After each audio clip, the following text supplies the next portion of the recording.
So to my understanding, War Games was always 5-on-5, but this year WWE's gone for 4-on-4. I'm also going to say this for the men's match, so apologies for the repeat. But as it currently stands, we're looking at Shotzi Blackheart, the EST Bianca Belair, and the newly reformed friends Charlotte Flair and big time Becky Lynch taking on the new and improved Damage Control. We are talking Kairi Sane and Asuka, who have recently joined, and then the original members of Bayley and Io Sky, our WWE Women's Champion. This is interesting. Like, I would love to go Damage Control, but let's be honest, we're talking Charlotte and Becky. This is a lot to take in.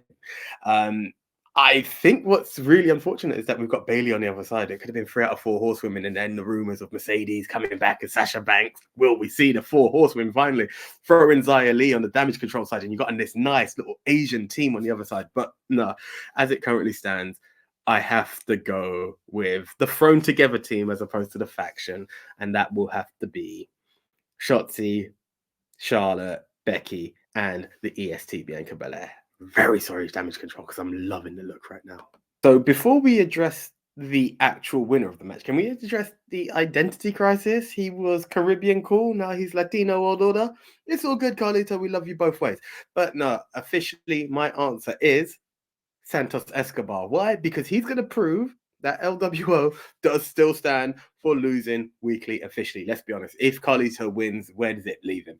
We need to have Santos Escobar win this and start picking off. And obviously it gets to the Ray Roman, and that's where we probably see the L.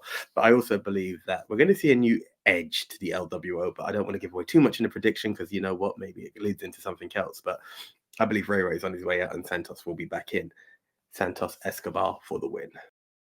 The WWE's longest reigning IC champion, Gunther, versus the probably longest reigning with combined title hold, but one of the most relevant, if not the most relevant intercontinental champion of all time, Mike the Miz Mizanin. Here we go, put them to clash.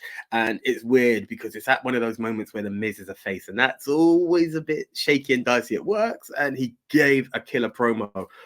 But it's not going to change the fact that Gunther is on a tear. He's been through so many names. It just makes this guy more and more relevant. I would love to see Miz hold the IC title again because there's just something about both the belt and the Miz that when they're together, you've got nothing but gold. But the Ring General is just edging more names. So when that time comes for him to go for a grander title, there is no dispute because he's going to just show you the checklist of who got eliminated. So right now, sorry, Miz, I would love to see you be champ, but Gunther to retain. Ever since she stepped on the scene attacking Becky Lynch, I've really liked the presence of Zoe Starks, and I believe there's a good element of fear and threat in there. I just don't believe it's the right time. We had 5 women in a match at Crown Jewel, all trying to pick their spot to be. We've got a problem with Mami, and we're trying to take her out. And I feel like while they've clustered them together, it's now going to be a case of the picking off. But I do like that each of them are being elevated and built in a separate way. But as it currently stands, just because she's probably going to go into Mania as your WWE Women's Champ, she's going to do a full calendar year. Rhea Ripley to retain as the World Women's Champion. Yeah, MOW is international for this one. I'm in sunny Spain at the moment, guys. And yeah, I basically had recorded my prediction for the men's War Games pre-Raw, but it's out now. Randy Orton is officially the 5th man, and it is 5-on-5 as opposed to 4-on-4 as was previously advertised by WWE. What that means for the women, I don't know just yet. So, in my original recording, I went with the Judgment Day, and I was like, then you might get a Randy interference at the end because Drew's doing his beatdown. Now that it's Randy, initially in that video I'd also said, it's Randy, he's got to win on his return. I'm now actually of a different mindset. I think it's because I'm going to play the game and see if I'm going to win or lose with the guys. So here's the thing, I'm going to go Judgment Day once again. I believe in order to progress storylines, let's make Drew join in the Judgment Day worth something, because it's not going to feud with the Judgment Day as a heel.